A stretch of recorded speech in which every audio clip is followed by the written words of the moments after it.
नेपालीको पहिचान राष्ट्र निर्माणमा हाम्रो अभियान। नमस्कार, विशेष कार्यक्रममा यहाँलाई स्वागत छ। फेवा टेलिभिजनको विशेष प्रस्तुतिका रूपमा हामी यो कार्यक्रममा उपस्थित भएका छौँ। हामीले खास गरी विभिन्न सवालहरूमा, विभिन्न विषयहरूमा, विभिन्न व्यक्तित्वहरूसँग यो विशेष कार्यक्रम मार्फत विभिन्न प्रस्तुतिहरू राख्दै आइरहेका छौँ।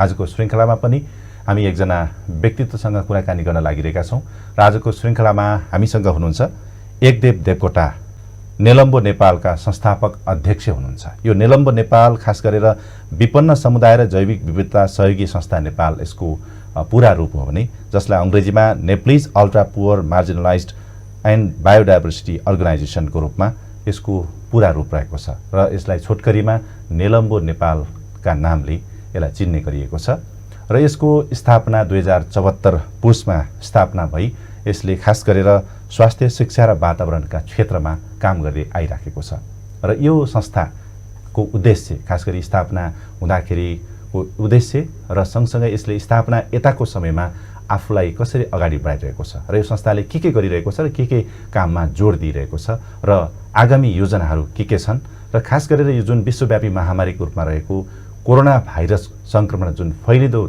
स्तर जुन जसरी दिन प्रतिदिन बढिरहेको छ, यो अवस्थामा यो संस्थाले आफ्नो कार्यक्रमलाई कसरी अगाडि बढाएको छ र आफ्ना कार्यक्षेत्रहरूलाई कसरी निर्धारण गरेको छ, यी र यस्तै विषयमा आजको श्रृङ्खलामा हामी कुराकानी गर्न लागिरहेका छौँ।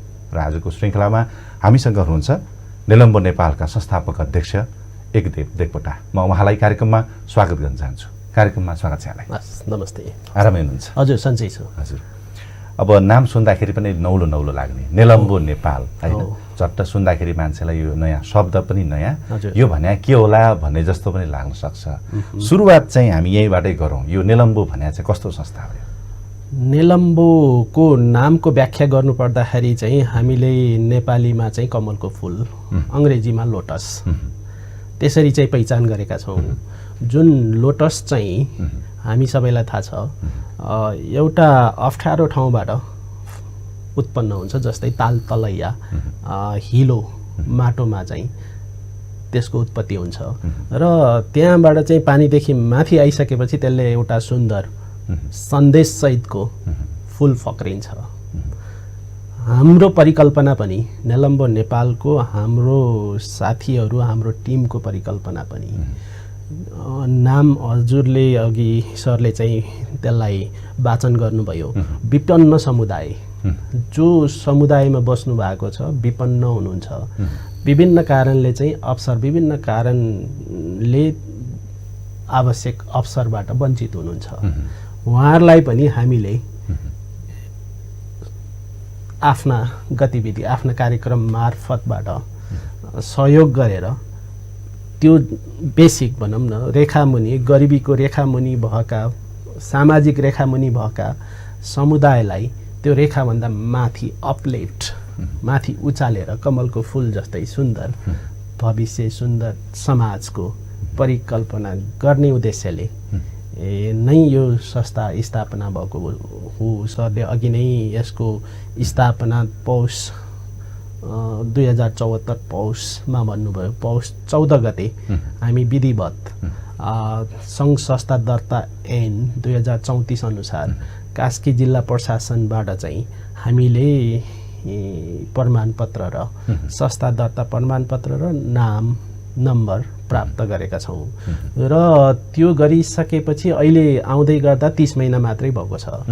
30 महिनाको अन्तरालमा चाहिँ हामी चाहिँ सन्तुष्टि हुने गरेर यो नेलम्बो नेपालका कार्यक्रमहरू जुन स्वास्थ्य, शिक्षा र वातावरणका क्षेत्रमा कास्की जिल्लाको गण्डकी प्रदेशको 2टा गाउँपालिका, एउटा अन्नपूर्ण गाउँपालिका र अर्को माछापुच्छ्रे गाउँपालिकाका केही वडामा कार्यक्रम चाहिँ लगिसकेका छौँ र त्यहाँको समुदायले चाहिँ एप्रिसिएट गरिसकेको अवस्था छ। कुन लेभलमा एप्रिसिएट भएको छ भने, हाम्रो सुरुदेखिको उद्देश्य नै के छ भने, हामी कार्यक्रम लान्छौँ, पहिला समुदायलाई बुझाउँछौँ, उहाँलाई पार्टनरसिप बनाउँछौँ, उहाँहरूको पार्टनरसिपमा नै कार्यक्रम त्यहाँ भएका स्थानीय सरकार, सङ्घ संस्था, स्कुल, स्वास्थ्य चौकी र समुदाय बिचमा चाहिँ हाम्रा कार्यक्रमलाई चाहिँ प्रस्तुत गर्छौँ। उहाँहरूले ठिक छ स्वीकारिसकेपछि त्यसलाई उहाँहरूसँगै सँगसँगै हामी निलम्बो नेपालको टोली र त्यहाँको समुदाय सँगसँगै ती कार्यक्रमलाई चाहिँ अगाडि बढाउँछौँ। त्यसकारण उहाँहरूले अपनत्वको रूपमा चाहिँ लिनुभएको छ। त्यो साँच्चीकै हाम्रो परिकल्पना अनुसार नै अगाडि बढेको छ। जस स्थानीय स्तरमा चाहिँ यहाँहरूले जसरी कार्यक्रम अगाडि बढाउनु भएको छ त्यो हिसाबले यिनीहरूले राम्रो काम गरे अथवा ठिकै गरेका छन् है भन्ने खालको प्रतिक्रिया चाहिँ पाइरहनु भएको छ। हो, त्यो प्रतिक्रिया चाहिँ हामीले जुन कल्पना गरेका थियौँ त्योभन्दा उच्च छ र हामी त्यसको कदर गर्दै आगामी दिनमा चाहिँ अझ राम्रो गर्नुपर्छ भन्ने हौसला पनि मिलेको हामीले आभास गरेका छौँ। हजुर, भन्नाले कस्ता खालका कार्यक्रमलाई बढी जोड दिन चाहनुहुन्छ? अहिले चाहिँ हामी ठ्याक्कै भन्नु पर्दाखेरि चाहिँ क्रोनिक डिजिज है, त्यो क्रोनिक डिजिज भनेको नसर्ने रोग तर अनन्तकाल जीवनकालसम्म रहिरहने। जस्तै हाई ब्लड प्रेसर, त्यो मान्छेलाई एकपटक भइसकेपछि लगभग त्यसले छोड्दैन, सासले छोड्दै गर्दा त्यसले पनि बल्ल छोड्छ। त्यस्तै गरेर अर्को हाई ब्लड सुगर, विभिन्न किसिमका क्यान्सर है, विभिन्न दम रोग पनि क्रोनिक डिजिजमा पर्छ र दाँत पनि यो क्रोनिकसँग कतै न कतै सम्बन्ध राख्दछ। हाम्रो स्वास्थ्य अन्तर्गत स्वास्थ्य शिक्षा र वातावरण कार्यक्रम हो। स्वास्थ्य अन्तर्गत चाहिँ हाम्रो मूल फोकस भनेको दीर्घ रोगको पहिचान, त्यसको रोकथाम सचेतनाको कार्यक्रम मार्फत, स्वास्थ्य शिविरको माध्यमबाट चाहिँ दीर्घ रोग पहिचान गर्ने र त्यही भएको औषधि मूलोबाट त्यसलाई औषधि मूलो पनि गर्ने र जोलाई चाहिँ सुरुवात भएको छ नि, हुनेवाला छ उहाँहरूलाई र जो स्वस्थ हुनुहुन्छ उहाँहरूलाई सचेतना, त्यो दीर्घ रोगका कारण के हुन्, खानपान जीवनशैली के गर्यो भने चाहिँ त्योलाई रोक्न सकिन्छ, औषधिबाट पनि जोगिन सकिन्छ। औषधि नखानु भनेको पैसा पनि जोगिनु हो। औषधिको झन्झट भनेको त मान्छे जो औषधि खानुहुन्छ उहाँलाई मात्रै फिलिङ हुन्छ। त्यसकारण हाम्रो चाहिँ मूल उद्देश्य भनेको चाहिँ हरेक नागरिक स्वच्छ है, स्वच्छ नागरिक भयो भने उसले चाहिँ अरू क्रियाकलाप नियमित रूपमा गर्न सक्छ र समाजको उसको पनि विकास हुन्छ, समाजको विकास हुन्छ, त्यसपछि देशको पनि विकास हुन्छ, उसले कन्ट्रिब्युसन दिन्छ भन्ने हो। त्यसकारण दीर्घ रोगको पहिचान, उपचार, रोकथामको लागि सचेतना, त्यो एउटा कार्यक्रम स्वास्थ्यमा है। अनि स्वास्थ्य अन्तर्गतै एउटा च्यारिटी फन्ड भन्ने छ। हामी गाउँमा त जान्छौँ, त्यहाँ विभिन्न किसिमका रोगहरू देखिन्छ, गाउँमा त त्यसलाई त्यत्तिकै व्यवस्थापन गर्न सकिन्न। नसकेकोलाई चाहिँ हामी त्योभन्दा राम्रो सेन्टरमा जस्तै पोखरामा रहेका अन्य हस्पिटलहरूमा ल्याएर पार्टनरसिपमा, त्यो पनि त्यो बिरामीको आर्थिक अवस्था के छ, सामाजिक अवस्था के छ, त्यसलाई पहिचान गरेर सबै दिनुपर्ने हो कि सपोर्ट गर्नुपर्ने हो कि केही मात्रामा गर्नुपर्ने हो कि त्यसलाई चाहिँ ठिक तरिकाले पहिचान गरेर बाँकी उपचार पनि हामी सपोर्ट गर्ने गर्छौँ। र रह्यो स्वास्थ्यमा, स्वास्थ्य रह्यो यो। दोस्रो नम्बरको शिक्षामा चाहिँ हामीलाई थाहा छ संस्थागत विद्यालयहरूको अवस्था अहिले निकै तल झरेको छ, विभिन्न कारणबाट त्यतातिर नजाउँ। र अहिले हामीले जे छ त्यही अवस्थामा के गर्न मात्रै खोजेको भने त्यहाँ भएको जेनदार आर्थिक अवस्थाले कमजोर विद्यार्थीलाई उहाँहरूलाई चाहिने बेसिक शिक्षा, शैक्षिक सामग्री उपलब्ध गराइदिने सामुदायिक विद्यालयमा। अनि त्यसपछि संस्थागत विद्यालय भन्छ त्यो विद्यालय अथवा त्यहाँ भएका नाफा अथवा गैर नाफा मूलक संस्थाहरूलाई पनि आवश्यकता अनुसार पहिचान गरेर जुन वर्किङ एरियामा तिनीहरूलाई चाहिँ आवश्यक सहयोग, त्यही सामग्री जस्तै शैक्षिक सामग्री चाहिँ उपलब्ध गराइदिने, खेलकुदका सामग्री। जस्तै हाम्रो मेन्टालिटी के छ भने किताब पढेर मात्र सिक्न सकिन्छ, गुरुले पढाएर मात्रै सिक्न सकिन्छ, त्यो मात्रै होइन नि। हामीले कहाँ जोड दिँदैछौँ भने खेलबाट पनि धेरै कुराहरू सिक्न सकिन्छ, जीवन सन्तुलन बनाउन सकिन्छ, स्वास्थ्य बनाउन सकिन्छ भनेर हामीले हरेक विद्यालयमा खेलकुदका सामग्री बच्चाहरूको उमेर अनुसारका खेलकुदका सामग्रीहरू पनि हामीले वितरण गरिराखेका छौँ। र त्यस्तै गरेर स्वच्छ खानेपानी, त्यो स्वास्थ्यसँग नि सम्बन्धित छ, शिक्षासँग पनि सम्बन्धित छ। स्वच्छ खानेपानीको लागि आवश्यक युरोगार्ड उपलब्ध गराउने, फिट गर्ने र स्वच्छ खानेपानीको ग्यारेन्टी गर्ने। त्यसै गरेर सरसफाइ, वातावरण भनेको स्कुलको वातावरण, गाउँको समुदायको वातावरणलाई चाहिँ कसरी स्वच्छ सफा राख्न सकिन्छ भनेर त्यसमा पनि काम गरिराखेका छौँ। जस अहिलेसम्म गरेका कार्यक्रमहरू जुन खास गरेर स्वास्थ्य क्षेत्र अनि शिक्षा क्षेत्रको कुरा भयो, हजुर होइन? यहाँहरूले कार्यक्रम गर्दाखेरि जुन खास गरेर काशीका दुईटा स्थानीय त भनौँ गाउँपालिकामा केन्द्रित गर्नुभएको छ, अन्नपूर्ण गाउँपालिका र माछापुच्छ्रे गाउँपालिकामा। यहाँले भन्नुभएका चाहिँ यी कार्यक्रमहरू चाहिँ अहिलेसम्म यहाँले सम्पन्न गरिसकेका कार्यक्रम हुन् कि अथवा यहाँहरूको संस्थाले गर्ने कार्यक्रमहरू हुन्? यो चाहिँ सुरु भएको छ र सम्पन्न भएको छैन।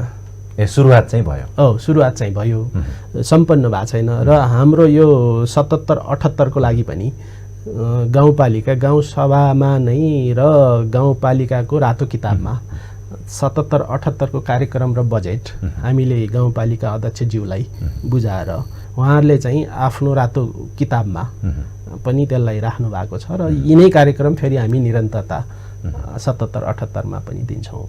सुरु भएका कार्यक्रमहरू आगामी दिनमा पनि निरन्तरता दिन्छौँ। यो वातावरणको क्षेत्रमा चाहिँ केही कार्यक्रम अगाडि बढाउनु भएको छ? वातावरणको क्षेत्रमा चाहिँ अहिले अवेरनेसको माध्यमबाट चाहिँ जनचेतना, वातावरण भनेको के हो, वातावरण परिवर्तन भनेको के हो, यसले के असर पार्छ जनमानसमा, खेती किसानमा भनेर हामीले चाहिँ सचेतनाका कार्यक्रम सञ्चालन गरेका छौँ। र ठोस रूपमा चाहिँ अब वृक्षारोपण है, अनि त्यहाँ भएको वन जङ्गललाई सुरक्षा गर्न त्यो लगानी चाहिँ गरेका छैनौँ। अहिलेसम्म बौद्धिक लगानी चाहिँ गरेका छौँ। आर्थिक चाहिँ हामी फ्युचरमा गर्नेछौँ। फ्युचरमा कस्तो अर्को कार्यक्रम छ भने रिसर्चको कार्यक्रम छ एउटा, जुन हामी काम गर्दै यो सालमा गर्छौँ। यो कोभिड नभएको भए चाहिँ रिसर्च कम्प्लिट भइसक्थ्यो। ठ्याक्क हाम्रो रिसर्चको कार्यक्रम सुरु गर्न पनि खोजेको र कोभिड-19ले पनि महामारीको रूप लिएको अवस्थाले गर्दा चाहिँ रिसर्च गर्न पाएनौँ। जुन अघि हामी चर्चा गऱ्यौँ अन्नपूर्ण र माछापुच्छ्रेका केही ओडामा चाहिँ रिसर्चका कार्यक्रम छन्। रिसर्चले चाहिँ के देखाउँछ भने त्यहाँको अवस्था के छ, कति जनसङ्ख्या छ, त्यहाँ जनसङ्ख्यामा नि कुन शैक्षिक स्तर के छ, आर्थिक स्तर के छ, बौद्धिक स्तर के छ, र त्यहाँको जनमानसको कुरो त्यो भयो। र अरू चाहिँ वातावरणमा कुन ओडामा चाहिँ कुन प्रकारको वन जङ्गल छ, कुन ओडामा कुन प्रकारको खेतीपातीको सम्भावना छ, त्यो पहिचान गर्नको लागि रिसर्च हामी यो कोभिड-19 सेटल हुने बित्तिकै रिसर्चलाई चाहिँ अगाडि बढाउँछौँ। त्यो रिसर्चले दिएको डाटालाई अध्ययनले गरिसकेपछि दिएको डाटा अनुसार चाहिँ फेरि हामी कार्यक्रमलाई चाहिँ रिभ्यू गरेर अगाडि बढ्ने अर्को कार्यक्रम पनि छ। भनेपछि अहिलेसम्म यहाँले शिक्षा र स्वास्थ्यमा चाहिँ कार्यक्रम सुरुवात गरिसक्नु भएको छ। वातावरणको चाहिँ निकट भविष्यमा सुरु गर्ने तयारी गर्नुहुन्छ। खास गरी ठ्याक्कै यस्तो खालको संस्थाहरू धेरै छन्, थुप्रै छन् हैन? यो गर्ने यो त्यो गर्ने भनेर चाहिँ खोलिएका संस्थाहरू, एउटा खालको निश्चित उद्देश्यहरू राखेर खोलिएका यस्ता खालका धेरै संस्थाहरू छन्। यो बिचमा यसरी यो संस्थाको आवश्यकता अथवा यो संस्था जन्माउनु पर्छ, यो संस्था आवश्यक छ भन्ने सोच चाहिँ कसरी पलायो यहाँहरूलाई? ओके, यसको अलिकति लामो कथा छ, इतिहास पनि छ। हामी अहिले दुवैजना बोर्डमा छौँ, म आफै स्वयं र उपाध्यक्ष हुनुहुन्छ सरोज कोइराला हुनुहुन्छ। उहाँले हामी विगत 10 वर्षदेखि केही गर्नुपर्छ, हामीले अहिलेसम्म सिकेका कुरालाई स्थापित गर्नुपर्छ र दोस्रो पुस्ता हामीले जन्माउनुपर्छ। त्यसको साथसाथै जन समुदायमा पनि हामीले सिकेका सिप ज्ञान बुद्धि दिनुपर्छ भन्ने मूल उद्देश्य हो। सरले उठाइसक्नुभयो, सरले यहाँ चाहिँ डाटा नै हेर्ने हो भने 60,000 प्लस एनजिओ नेपालमा छन्। ती 60,000 मध्येबाट चाहिँ लगभग 7,000 को हाराहारीमा गैर सरकारी महासङ्घमा चाहिँ आबद्ध छन्। त्यो कारण के भने त्यसले नि देखाउँछ दर्ता त हुने, विभिन्न कारणले चाहिँ त्यसलाई अगाडि बढाउन नसकेर जो गैर सरकारी महासङ्घमा आबद्धता हुन सक्नुहुन्न उहाँहरूमा चाहिँ त्यो बिचको ग्याप छ नि, उहाँहरू चाहिँ दर्ता गर्नुभयो, कतिले चाहिँ छोड्नुभयो बिचमै विभिन्न कारणले। एउटा आशासहित एउटा प्लानसहित दर्ता भयो, बिचमा गएर टुट्यो कतिको। त्यसकारण हजुरले भने जस्तै 60,000 प्लस नै नेपालमा समाज कल्याण परिषदमा दर्ता भएका सङ्घ संस्था छन् देशभरि नै। कास्की जिल्लामा पनि प्रशस्तै छ त्यो, धेरै जसो पूर्वमा छन् काठमाडौँ र त्यसपछि कास्की नै हुन्छ होला। र हाम्रो उपस्थिति त्यही हो, अघि मैले भने जस्तै हामी पनि कुनै न कुनै अर्गनाइजेसनमा आबद्ध छौँ। त्यहाँ सिकेका ज्ञान बुद्धि विवेक छुट्टै एउटा संस्था, छुट्टै यो 60,000को भिडबाट चाहिँ अलिकति छुट्टै केही गर्न सकिन्छ कि भन्ने उद्देश्यका साथ। जस्तै एनजिओ भन्ने बित्तिकै हेर्ने आँखा त्यति बुझ्ने तरिका अलि फरक पनि छ। र हामीले के गर्न खोजेको हो भने कमलको फुल फुलाउन खोजेको हो है। जस्तै वर्किङ एरियामा जुन कार्यक्षेत्र छ त्यहाँको मन जित्ने, सरकारको मन जित्ने स्थानीय, अनि त्यो मन जित्ने भनेको चाहिँ बोलेर मात्रै होइन कि सानो काम गरे पनि स्पष्ट रूपमा त्यहाँको जनतालाई चाहिँ सेवा होस्, त्यसले चाहिँ केही प्रतिफल दियोस् र त्यहाँको विकास होस्। त्यो देखिने गरेर चाहिँ हामी केही गर्नु, सानो गरौँ, ठुलो गर्नु परेन, महत्त्वकाङ्क्षी हुनु परेन, सामान्य कुरा गरेर पनि मन जित्न सकिन्छ भन्ने ध्येयका साथ हामीले सुरु गरेका छौँ। र अहिलेसम्म अघि नै मैले भने हजुरलाई, अहिलेसम्म हामी यहाँसम्म आइपुग्दा हामी सन्तुष्ट लिन सक्ने ठाउँ प्रशस्तै छन्। त्यो सन्तुष्टि चाहिँ कहाँबाट लियो भने हाम्रा सेवाग्राही सन्तुष्टि हुनु नै हाम्रो सन्तुष्टि हो भनेर हामीले बुझेका छौँ। उहाँहरूको जुन नै सानो कार्यक्रम लिएर गए पनि उहाँको मुहारमा जुन उज्यालोपन, जुन मुस्कान देखिन्छ र धन्यवादका केही शब्दहरू आउँछन्। र त्यो शब्दमा देखिने कुरा भयो। अर्को चाहिँ जीवनशैलीमा नै केही परिवर्तन आएको, आशा पलाएको चाहिँ हामीले देख्छौँ र त्यहाँका जनप्रतिनिधिहरूले पनि देखेको अवस्था हो। हजुर, यहाँले भने जस्तै अब जुन एनजिओ गैर सरकारी संस्थाहरूप्रतिको हेराइ एक हिसाबले नकारात्मक नै छ। त्यसमा पनि यो जुन संस्था स्थापना गर्ने कुरा आउँछ त्यसमा खास गरेर जुन लाग्ने गरेको एकदम ठुलो आरोप भने चाहिँ डलरको खेती गर्नको लागि मात्रै यो संस्था जन्माइया हो। यिनले चाहिँ खालि एउटा विकासे कार्यकर्ताका रूपमा, विकासे संस्थाका रूपमा चाहिँ हैन, अब जुन ग्रामीण क्षेत्रमा काम गर्छौँ भनेर भन्ने, अनि डलर भित्राउने, त्यसपछि कमाउने, नाफा कुम्ल्याउने, त्योतिर मात्रै बढी केन्द्रित भएर त्यसले चाहिँ परिणाममुखी काम चाहिँ गरेन यी संस्थाहरू भनेका त्यस्ता खालका हुन्। यिनले गर्दा सबै कुरा बिगारे, यिनले झन् बानी बिगारिदिए, जीवनशैलीमा परिवर्तन ल्याउने, उनीहरूको जीवनयापनलाई सहज बनाउने भन्दा पनि झनै अप्ठ्यारो बनाइदिए भन्ने टाइपका कुराहरू पनि आउने गर्छन्। एउटा कुरा यसमा पनि अलिकति क्लियर हुँ जस्तो लाग्छ मलाई हैन। अनि अर्को चाहिँ यहाँले त्यहीसँग जोडिने कुरा भनेको त्यो दाताको कुरा हुन्छ, जुन दात्री निकायहरू हुन्छन्। स्रोत त चाहियो हेर्नुहोस्, कार्यक्रम गर्ने भन्ने बित्तिकै त खर्चको कुरा आइहाल्छ। कहाँबाट स्रोत ल्याएर चाहिँ अनि बल्ल कार्यक्रम गर्ने हो होइन, त्यसको लागि पनि यहाँले सोच्नु भएको छ होला। त्यसको लागि सोच चाहिँ कसरी बनाउनु भएको छ? अनि यो जुन यस्तो खालको आरोपहरू लाग्ने गर्छ यसमा चाहिँ के भन्नुहुन्छ यहाँले?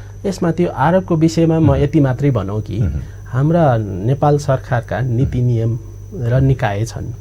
यो गैर सरकारी सङ्घ संस्थालाई नियामन गर्ने सङ्घ संस्थाहरू छन्। यहाँलाई सामान्य रूपमा के भनौँ भने जस्तै हाम्रो परिवेशमा मात्रै कुरा गरौँ, त्यो आरोप छ, समग्र रूपमा छ र कति साँचो पनि होला, कति चाहिँ नहोला। अब सामान्य बुझाइ भन्दाखेरि त अब यसले संस्थाको एनजिओ खोल्यो, यसले अब डलर कमाउने भयो भन्ने त्यो बुझाइ चाहिँ हो। त्यो कतिमा चाहिँ त्यो छापै परेको छ, त्यसलाई चाहिँ निकाल्न टाइम लाग्छ। हामीले चाहिँ कसैले केही भन्यो भन्दैमा, आरोप लगायो भन्दैमा त्यो सत्य तथ्य नभइकन त्यसको पछाडि दुकुन्नु पनि हुँदैन। र हामीले कसले के भन्छ होइन कि आवश्यक के हो र नीति नियम के हो, कसरी त्यसलाई पालना गर्ने भन्ने बाटोमा चाहिँ हामी निलम्ब नेपाल लागेका छौँ। र सरले भन्नुभएको त्यो आरोपलाई म अलिकति प्रष्ट के पारौँ भने विदेशबाट आउने $1 पनि खर्च गर्नु पूर्व हामीले समाज कल्याण परिषदबाट स्वीकृति लिएर मात्रै खर्च गर्नुपर्छ। र खर्च गरिसकेपछि कहाँ कसरी खर्च गर्यो भनेर रिपोर्ट दिनु पनि पर्छ। अब सङ्घ संस्थाले दिने नदिने कुरो त इन्डिभिजुअल त्यो आफ्नै कुरो रह्यो, तर नियमअनुसार कानुनअनुसार दिनै पर्छ है। अनि हामीले अघि सरलाई चाहिँ मैले जति हाम्रा कार्यक्रमका बारेमा भने त्यसको दाता चाहिँ अनि फेरि विदेशबाट पैसा नल्याइकन त यो एनजिओ चल्दैन भन्नुपर्छ अहिलेको अवस्थामा। केही प्रतिशतमा चल्नु चाहिँ छुट्टै कुरा हो, तर 100% कसैले ल्याउँछ भने कसैले कम्ती प्रतिशतमा पनि ल्याउँछ। आफै जीविकोपार्जन अथवा आफै सस्टेन भएका अर्गनाइजेसन पनि छन् जुन कि 60-70 वर्षदेखि नेपालमा छन् है। कति सङ्घ संस्था उनीहरूले कति दात्री निकायबाट ल्याउँछ भने कतिले आफै यहीँ उत्पादन गरेर सस्टेन भएका पनि छन्। हाम्रो हकमा चाहिँ अहिले जति पनि कार्यक्रम ल्याएका छौँ हाम्रो दाता चाहिँ 2024 सम्म 25 सम्मलाई उहाँहरूले चाहिँ कमिटमेन्ट गर्नुभएको छ। त्यो कमिटमेन्ट गर्नुको पछाडि के छ भने हाम्रा कार्यक्रम र समुदायमा पनि उहाँहरू आएर हेर्नुभयो। हेरिसकेपछि पहिला 1 वर्षको उहाँहरूले ट्रायलमा दिनुभयो। 1 वर्ष गर्दाखेरि चाहिँ उहाँहरू दोस्रो वर्षमा भिजिट गर्नुभयो। भिजिट गरेर हेरिसकेपछि ओके हामी तपाईहरुको कार्यक्रममा खुसी छौं, तपाईहरुले यो गरेको तौर तरिकामा प्रणालीमा पनि खुसी छौं भनेर अहिले 24 सम्मलाई उहाँले स्वीकृति दिनुभएको छ। त्यही स्वीकृति अनुरूप नै समाज कल्याणबाट पनि यति पैसा यहाँबाट आउँदैछ र यो कार्यक्रम हो भनेर स्वीकृति पनि लिइसकेको अवस्था छ। र म के स्पष्ट गर्न चाहन्छु भने त्यो जति पनि आको दात्री संस्थाले दिएको पैसा छ त्यसलाई चाहिँ वार्षिक अडिट पनि हुन्छ। अडिट त्यो सर्टिफाई नेपाल सरकारले सर्टिफाई गरेको अडिटले पनि अडिटर कम्पनीले नै अडिट गर्नुहुन्छ। त्यहाँ भएका हरेक खर्च उहाँहरूले निहालिसकेपछि रिपोर्ट दिनुहुन्छ। रिपोर्ट पाइसकेपछि मात्रै जिल्ला प्रशासन कार्यालयले त्यसलाई रिन्युको लागि अगाडि बढाउँछ। ती आदि कुराले गर्दाखेरि चाहिँ त्यहाँ अपारदर्शी भन्ने चाहिँ त म देख्दिनँ है। त्यहाँ चाहिँ पारदर्शिता नै छ। धेरै चाहिँ मान्छेको बुझाइ। अब मैले एउटा कुरालाई हजुरबाट सुने भने त्यसैलाई मात्रै विश्वास गरेर मैले त्यसलाई मूल्याङ्कन अथवा त्यसको रिसर्च गरिन भने अध्ययन गरिन भने त बुझाइ त्यही नै रह्यो नि। त्यस्तो अवस्था पनि छ। कतिको आरोप चाहिँ त्यस्तो पनि छ, निराधार चाहिँ छ। र कति अर्गनाइजेसन फेरि त्यस्तो पनि होला नहोला भन्ने पनि विशुद्ध पनि छैनन्। हजुर, जस यहाँले चाहिँ खास गरेर आम मानिसको जीवनशैलीमै परिवर्तन ल्याउने गरेर परिणाममुखी कार्यक्रमहरूमै जोड दिनु भएको छ। हजुर हो। अब करिब यति भइसके पछाडि यो विषयमा पनि क्लियर भयो होला दर्शकहरूलाई भन्ने लाग्छ। अब यस्ता खालका बुझाइहरूले पनि राम्रो गर्ने संस्थाहरूलाई पनि अप्ठ्यारो चाहिँ पारिरहेको अवस्था पनि हुन्छ। म के भन्छु भने यदि राम्रो गर्ने अर्गनाइजेसनहरूले त्यस्ता निराधार भनाइको पछाडि लाग्नु पर्दैन। आफ्नो कार्यक्रमहरू परिणाम निस्किने गरेर अगाडि बढाउँदा केही फरक पर्दैन भन्ने मेरो अनुभव पनि हो। हजुर, अब अलिकति यो अहिलेको अवस्थाको पनि कुराकानी गरौँ। यस्तो अवस्था छ कि अहिले झन्डै 4 महिना जति हुन लाग्यो यो चाहिँ विश्वव्यापी रूपमा यो कोरोना भाइरस महामारीले सबै क्षेत्रलाई एकदमै शिथिल बनाइरहेको अवस्था छ हैन। तिलथिलो परेको छ। हरेक क्षेत्र चाहिँ तहस नहस जस्तै भइसकेको छ। यस्तो अवस्थामा चाहिँ यो गैर सरकारी संस्थाहरू यहाँहरूको जस्तो संस्थाहरूको जुन एउटा काम गर्ने क्षेत्रका हिसाबले यहाँ कार्यक्षेत्रको बारेमा यहाँले भनिसक्नु भएको छ। अहिलेको अवस्थामा चाहिँ यी कामहरूलाई अगाडि बढाउनको लागि चाहिँ कतिको कठिनाइ भएको छ? हुन त अब सबै क्षेत्रलाई अप्ठ्यारो त भएकै छ, तर चाहिँ कस्तो असर परेको छ यस्तो खालको यहाँहरूको संस्था जस्तै खालका चाहिँ गैर सरकारी संस्थाहरूलाई चाहिँ के देख्नुहुन्छ यहाँले? यो एकदम महत्त्वपूर्ण क्वेसन पनि हो। यो अवस्था सहज छैन। असहजतामा पनि हामी जस्ता संस्थाहरू समुदायमा छन्। धेरैले आफ्ना गतिविधिहरू एकदम आफ्नो सुरक्षालाई ध्यानमा राखेर अगाडि बढ्नु भएको छ। त्यसै गरेर हामी पनि जुन धेरै जसो जस्तै स्वास्थ्य शिविर अहिले यो अवस्थामा नगर्नु भनेर नेपाल सरकारको परिपत्र अनुसार नै हामीले गरेका छैनौँ। अवेरनेसका कुराहरू पनि अहिले गर्न मिल्दैन र त्यसलाई नमिलेको कारण चाहिँ हामी के गर्यौँ भने त्यसलाई डाइभर्ट गरेर ती कार्यक्रम त सञ्चालन गर्न सकिएन भने चुप्प लाएर बसिएन। अब त यो कोभिड-19 किनभने हाम्रो नीति निर्देशिकामा पनि र हाम्रो कार्यक्रम पनि स्वास्थ्य शिक्षा वातावरण एउटा रह्यो र अर्को एउटा वैकल्पिक के छ भने जैविक प्रकोप र अनेक किसिमका प्रकोपलाई पनि सहयोग पुर्याउने भन्ने छ। त्यसैलाई टेकेर हामीले के गरियो भने एउटा प्रपोजल लेखियो कोभिडलाई एड्रेस गर्ने गरेर, त्यसलाई सपोर्ट गर्ने गरेर दातामा गरियो। त्यो एप्रुभ भएर आयो र नेपाल सरकारको नीति र नियम अनुसार पनि के सूचना आयो भने रेगुलर अहिले सञ्चालन गर्नुपर्ने रेगुलर कार्यक्रमबाट चाहिँ 20% यो कोभिडको लागि छुट्याउनु भनेर हरेक सङ्घ संस्थालाई परिपत्र र सूचना दिनुभएको थियो। केही पैसा चाहिँ दाताबाट आयो र केही पैसा चाहिँ त्यही रेगुलर कार्यक्रमको 20%बाट एउटा बजेट पास भयो, दाताबाट पनि र समाज कल्याण परिषदबाट पनि। त्यही बजेट अन्तर्गत रहेर हामीले चैत 11 देखि चाहिँ लकडाउन सुरु भयो। त्योभन्दा 1-2 दिन अगाडि हामीले यही कोभिड-19 सम्बन्धमा सचेतना 2-3टा स्कुललाई र माछापुच्छ्रे गाउँपालिकाको त्यहाँको स्वास्थ्य स्वयंसेविका, त्यहाँका प्रतिनिधि र समुदायलाई चाहिँ कोभिड-19 सम्बन्धी सचेतना पनि दिएका थियौँ। अनि त्यसपछि चाहिँ ठ्याक्कै लकडाउन भइसकेपछि हाम्रो कार्यालय पनि घरबाटै काम गर्ने अवस्थामा पुग्यो, लकडाउनमै पुग्यो र हामी 1-1.5 महिनासम्म वेटेन्सीमै बस्यौँ। त्यति बेलासम्म कुनै पनि पोजिटिभ केस नेपालमा थिएन। 1-2टा फ्याटाफुट विदेशबाट आउनुभएको थियो र अलिकति त्यसले पिकअप लिइसकेपछि अनि हामीले पहिलो कार्यक्रम यो Pokhara academic Pokhara science and एकाडेमीमा हामीले पहिलो कार्यक्रम एनजिओ फेडरेसन मार्फत सहयोग गऱ्यौँ। लगभग त्यसमा चाहिँ मास्क र ग्लोभ्स यो 2टा आइटम लगभग 1 लाख समथिङको थियो र त्यही क्रममा बिस्तारै हामीले यो वडा नम्बर 4 पोखरा महानगरपालिका वडा नम्बर 4 जुन हाम्रो अफिस छ त्यहाँको वडालाई पनि केही सहयोग गऱ्यौँ। त्यस्तै गरेर वडा नम्बर 3 लाई पनि केही सहयोग गऱ्यौँ र वडा नम्बर 3 मा चाहिँ भिन्तुना युवा क्लब भन्ने एउटा संस्थाले त्यहाँ हरेक दिन बिहान अर्को संस्थाले खुवाउँदो रहेछ, बेलुकाको खाना चाहिँ उहाँहरूले खुवाउनु भएको रहेछ।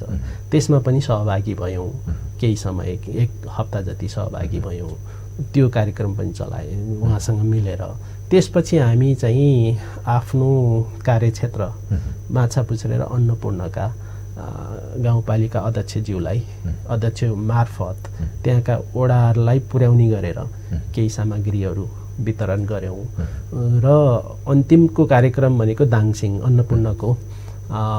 अन्नपूर्ण गाउँपालिकाको 9 नम्बर 8 र 9 को दाङसिङमा पुगेर चाहिँ दियौँ र त्यही क्रममा चाहिँ अब जस्तै स्वास्थ्यकर्मी र यो सञ्चारकर्मी चाहिँ अलिकति बेसी रिक्समा इन फ्रन्ट लाइनमा भएको कारणले चाहिँ हामीले पत्रकार साथीहरूलाई पनि एउटा सानो कार्यक्रम राखेर हाम्रो आफ्नै अफिसमा बोलाएर त्यहाँ पनि केही सामग्री वितरण गरेका थियौँ र रिपोर्टमा चाहिँ आइराखेको छ। उहाँहरूले सबै श्रमजीवी पत्रकारहरूलाई चाहिँ बाँड्नु भएको छ। ती भयो र यो पहिलो चरणकोमा लगभग 10 लाख बराबरको सामग्री हामीले वितरण गऱ्यौँ र अहिले केही समय चाहिँ वेटेन्सी गरौँ कि भन्ने लागेर योभन्दा बेसी महामारी आउँदैछ। अहिले हामीले सबै बजेट सक्यौँ भने चाहिने बेलामा नहुने हो कि भन्ने एउटा आँकडा एउटा अनुमान गरेर हामीले केही समयलाई चाहिँ अहिले नगरौँ र अझ महामारी आउँछ, सामग्री सर्टेज हुने अवस्था पनि हुन्छ भनेर केही सामग्री हामी स्टोरमै छ र महामारी आउने बित्तिकै हामी फेरि जाने अवस्थामा त्यो कार्यक्रमहरू सञ्चालन गर्ने अवस्थामा छौँ। यसरी नै यो 3 महिना बितेको छ। हजुर, मान्छे यस्तो अप्ठ्यारो अवस्थामा पनि यहाँहरूले जुन जे काम गर्न सकिन्थ्यो त्यो कामलाई अगाडि बढाइरहनु भएको छ। अब अलिकति यो खास गरी यस्ता खालका संस्थाहरूलाई जुन राज्यले हेर्ने दृष्टिकोणको कुरा पनि गरौँ। अब आम मानिसको बुझाइ हेराइको कुरामा त हामी करिब क्लियर भइसक्यौँ, यहाँले क्लियर पारिसक्नु भएको छ त्यो विषयमा। अब योभन्दा झन्डै यो महामारी हुनुभन्दा अगाडि चाहिँ यो गैर सरकारी संस्थाहरूमाथि सरकारले अलिकति कस्ने अलिक हुन्छ नि कडाइ गर्ने त्यो खालको कुराहरू उठिराखेको थियो। त्यसको विषयमा धेरै बहसहरू पनि भएको थियो। पछिल्लो जुन अहिले भर्खर चाहिँ अब 3वटै तहका सरकारले बजेट पनि ल्याएको अवस्था छ होइन, नीति कार्यक्रम पनि आएको छ, बजेट पनि आयो। यी कुराहरूमा गैर सरकारी संस्थाहरूलाई जुन यहाँ जस्ता संस्थाहरूले जसरी आफ्नो पवित्र उद्देश्य बोकेर होइन आम मानिसहरूलाई चाहिँ एउटा जीवनशैली परिवर्तनका निम्ति विपन्न समुदायको चाहिँ जीवनस्तर उकास्नका लागि जुन कामहरू गरिरहनु भएको छ यस्ता संस्थाहरूका निम्ति सरकारको दृष्टिकोण चाहिँ कस्तो पाउनुहुन्छ अहिले? सरकारमा पनि कस्तो को हुनुहुन्छ र नियमन निकायमा पनि को हुनुहुन्छ त्यसले चाहिँ बढी काम गरेको अवस्था देखिन्छ यो हाम्रो नेपालमा। खास त्यो हुनुहुन्थेन। नीति नियम के छ त्यसलाई मध्यनजर गर्दै जस्तै एनजिओ भनेको यो गैर सरकारी संस्थाहरू भनेको सरकारको सहयोगी हो। सरकारले कुन रूपमा लिदिनु भएको भए चाहिँ लिनुपर्छ भने यो हाम्रो सहयोगी हो है। सहयोगीलाई कहिले कहिले दुःख पनि पर्न सक्छ, सुख पनि पर्न सक्छ। यसले जानेर गलत पनि जानेर अथवा नजानेर गलत पनि गर्न सक्छ। उहाँहरूले चाहिँ छुट्याउन सक्ने मेकानिजम भइदिएको भए चाहिँ यी सारा आरोपहरू केही पनि आउँथेनन्। किनभने यो गैर सरकारी संस्थाले गर्ने पनि मुलुककै लागि हो, यहीँका जनताका लागि हो र सरकारले गर्ने पनि यहीँको लागि हो। यो दुईटा भाग नभएर यो चाहिँ सरकारकै अन्डरमा हुनुपर्छ। यसको लागि चाहिँ एकदम स्पष्ट नीति सरकारले लिनै पर्छ। जुन सरले अघि भन्नुभयो त्यसमा कतिकोले त यो चाहिँदैन भन्नुभएको छ, तर अवस्था त्यो छैन, नचाहिने अवस्था होइन। यिनले बिगारे भन्ने छ नि, त्यो खालको कुरा पनि छ। हो, सबैलाई एउटा बास्केटमा राख्ने र बास्केटै बगाइदिने भन्ने छ। तर त्यो भनेको राम्रो व्यवस्थापन होइन है। सरकारसँग के दृष्टिकोण हुनु पर्यो भने राम्रोलाई राम्रै, नराम्रोलाई नराम्रो भन्ने अभिभावकत्व उहाँहरूले लिन सक्नुपर्छ, लिनुपर्छ। मेरो अनुरोध पनि यही हो। अहिलेसम्म जस्तै हाम्रो अनुभवमा के छ भने सरकारसँग त्यस्तो अनुभव, नराम्रो अनुभव छँदै छैन। हाम्रो निलम्बन नेपालको अनुभव हजुरलाई सुनाउनु पर्दा हजुरले डाटा हेर्नुभयो भने, यहाँ रेकर्ड हेर्नुभयो भने 1 हप्ताभित्रमा हामीले सबै काम सकेका छौँ दर्ताको प्रक्रियामा है। रिन्युको प्रक्रियामा जाँदा पनि जिल्ला प्रशासन कार्यालयबाट हामी रिन्युको फाइल त्यहाँ पेश गऱ्यौँ। त्यो रिन्युलाई एप्रुभ गर्नुभन्दा अगाडि त्यहाँबाट प्रशासकीय अधिकृत लगायत एउटा टोली अफिसमा आउनुभयो। आइसकेर त्यहाँ गतिविधि र रिपोर्टहरू हेर्दाखेरि उहाँले भोलिपल्ट नै रिन्यू गरेको अवस्था छ।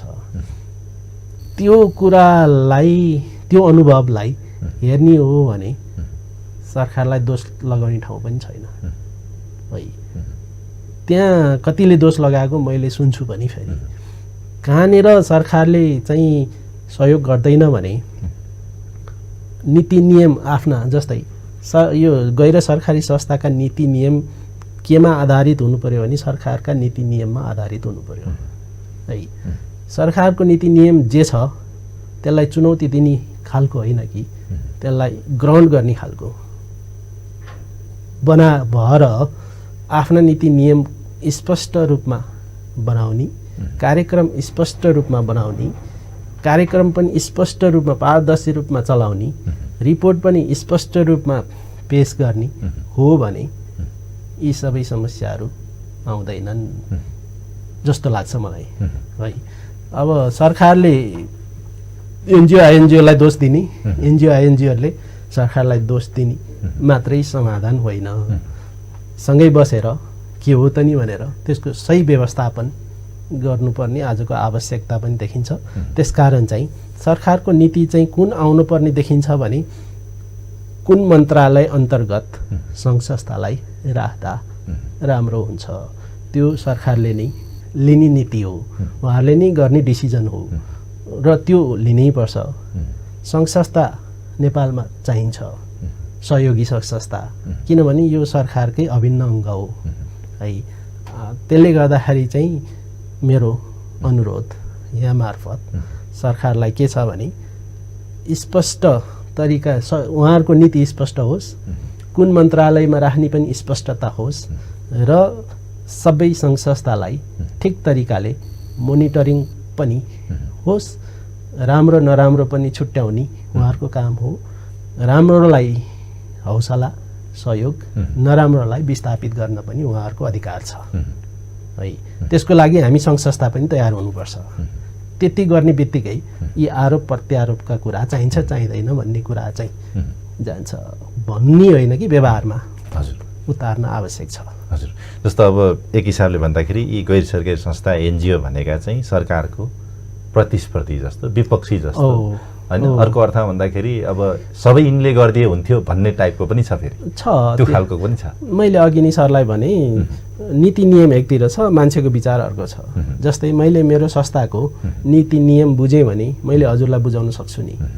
पहिला मैले त मेरो संस्थाको नीति नियम परिकल्पना बुझ्नु पर्यो र अनि बल्ल हजुरलाई बुझाउन सक्छु। त्यस्तै गरेर कति सङ्घ संस्थाले बुझेका आफ्नो नीति नियम के हो बुझेको अवस्था पनि हुन्न र त्यसपछि सरकारलाई त बुझाउन सकिन्न नि। अब सरकारको नीति हजुरले भने जस्तै हामी कम्पिटेटिभ हुँदै होइन, त्यो हिसाबले हेऱ्यो भने समस्या समाधान हुँदैन। हामी भनेको सङ्घ संस्था भनेको सरकारको सहयोगी हो है, सरकारलाई सहयोग गर्ने हो। सरकार नपुगेको ठाउँमा सरकारले पनि के गर्नुपर्छ भने परिचालन सही तरिकाले, जस्तै नेलम्बो नेपाल कास्की जिल्लामा काम गर्छ, कास्की जिल्लामा आवश्यक छ कि छैन भनेर सरकारले त्यसलाई पहिचान गर्नु पर्यो। यदि कास्की जिल्लामा छैन, गोर्खामा छ कि यहाँ त तपाईँहरूको त्यति आवश्यकता देखिएन, यो कारणले तपाईँ त्यहाँ जानुपर्ने भयो भनेर पनि भन्न सक्ने अधिकार सरकारसँग छ। त्यसकारण त्यसको लागि पनि हामी तयार हुनुपर्छ, किनभने हामी त देशको लागि गर्न भनेर आइसकेपछि त्यो मौखिक नभइकन व्यावहारिक पनि हुनुपर्छ र त्यो अधिकार सरकारसँग छ। र मेरो स्पष्ट बुझाइ र सबै यो लोकप्रिय फेवा टेलिभिजन हेरेर बस्ने सङ्घ संस्थाका साथीलाई पनि हामी सरकारको कम्पिटेटिभ पनि होइन, हामी सहयोगी हो, सहकार्य गरेर मात्रै सफल भन्न सकिन्छ भन्ने सन्देश पनि दिन चाहन्छु। हजुर, अब यहाँहरूले त्यो कार्यक्षेत्र बढाउने बारेमा चाहिँ के सोच्नु भएको छ? हाम्रो कार्यक्षेत्र चाहिँ अहिले एकदम राम्रो प्रश्न सरले गर्नुभयो, धन्यवाद दिन चाहन्छु। र हामी त्यति धेरै हतोत्साही पनि छैनौँ र त्यति धेरै महत्त्वाकाङ्क्षी पनि छैनौँ। सरलाई भन्दै गर्दाखेरि चाहिँ हामीले कार्यक्षेत्र सुरुका दिनमा चाहिँ 2टा गाउँपालिका मात्रै लिएका थियौँ, किनभने त्यहाँ चाहिँ हाम्रो प्रयोग पनि होस्। जस्तै हामी पनि म्याच्योर हुनु पर्यो, नयाँ संस्था छ, नयाँ संस्थाले सारा गर्छु भनेर जाने अनि हरेक दिन चाहिँ एक्सिडेन्ट हुने क्षमताका कुरा पनि हुन्छन्।